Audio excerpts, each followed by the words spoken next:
Earlier this year, on my visit to Japan, I visited Kyoto and Osaka, which are two major cities in Japan, and I did it in 2 days. Here's how.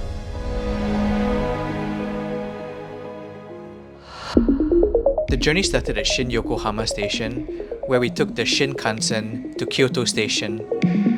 All in all, it took just under 2 hours from station to station.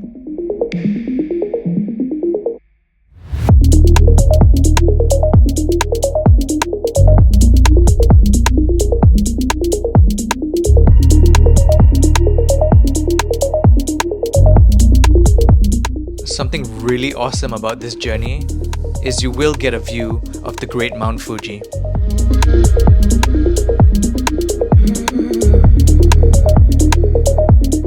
We were so lucky because we were able to see Mount Fuji entirely unobstructed.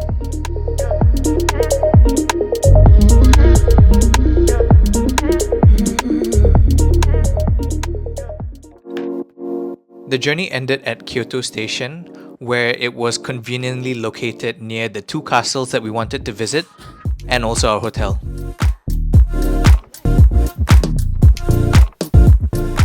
The walk to the Kyoto Imperial Palace is really long, and if you're traveling like us during the summertime, I highly recommend getting lots of water and wear light clothing.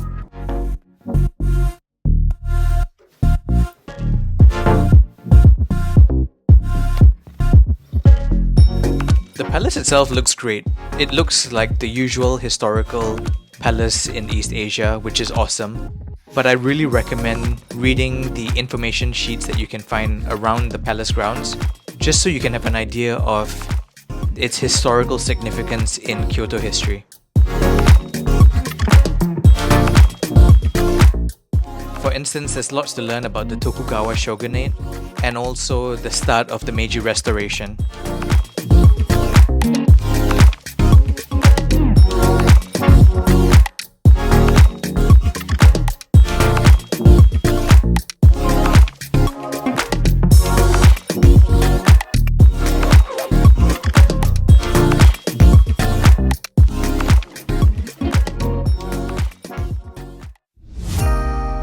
By the time we were done with the Imperial Palace, we were exhausted and so headed back to the hotel to drop off our bags before heading to our next stop, which was the Nijo Castle. That's where we're staying.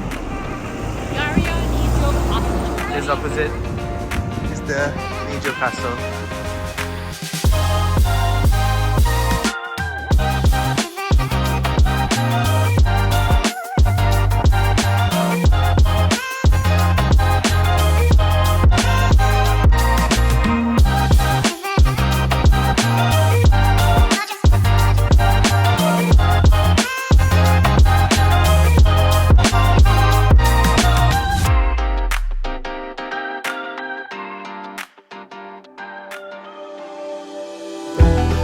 Our last stop was Gion.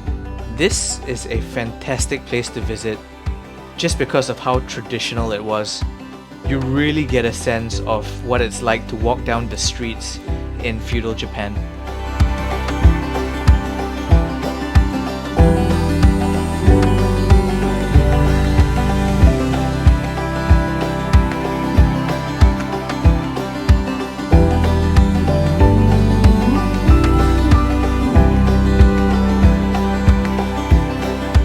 We found this great restaurant which served only gyoza and rice, and it was the best gyoza I've ever had in my life. I highly recommend it if you visit. We ended off the day with a stroll down downtown Kyoto before heading back to our hotel to rest up before heading to Osaka.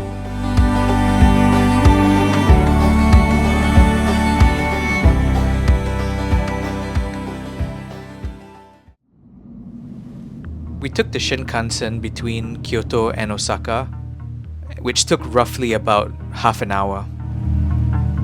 From the Shin Osaka station, you can take the metro to wherever in Osaka you want to visit. For us, we headed to the Osaka Museum. The museum itself is decent. It's a good place to get a very brief download of Osaka history before you head out.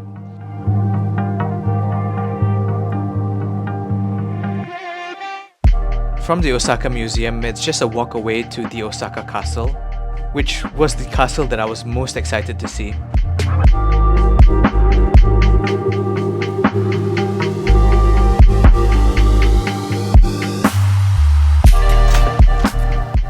You can climb up to the very top of the castle where you can get this panoramic view of Osaka City.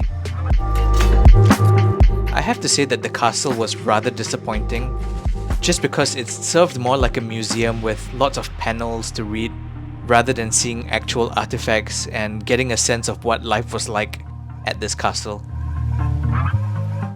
Next stop, Dotunburi Bridge.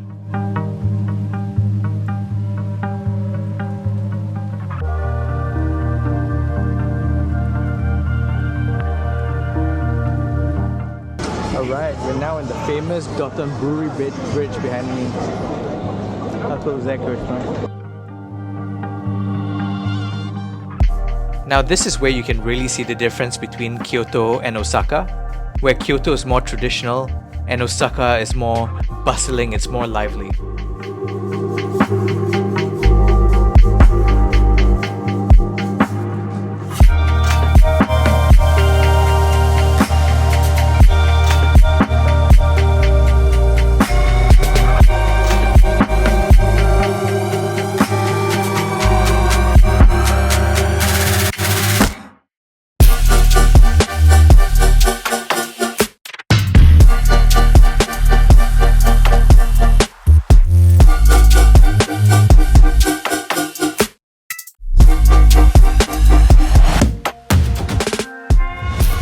And that's it. That's how we did 2 cities in 2 days in Japan.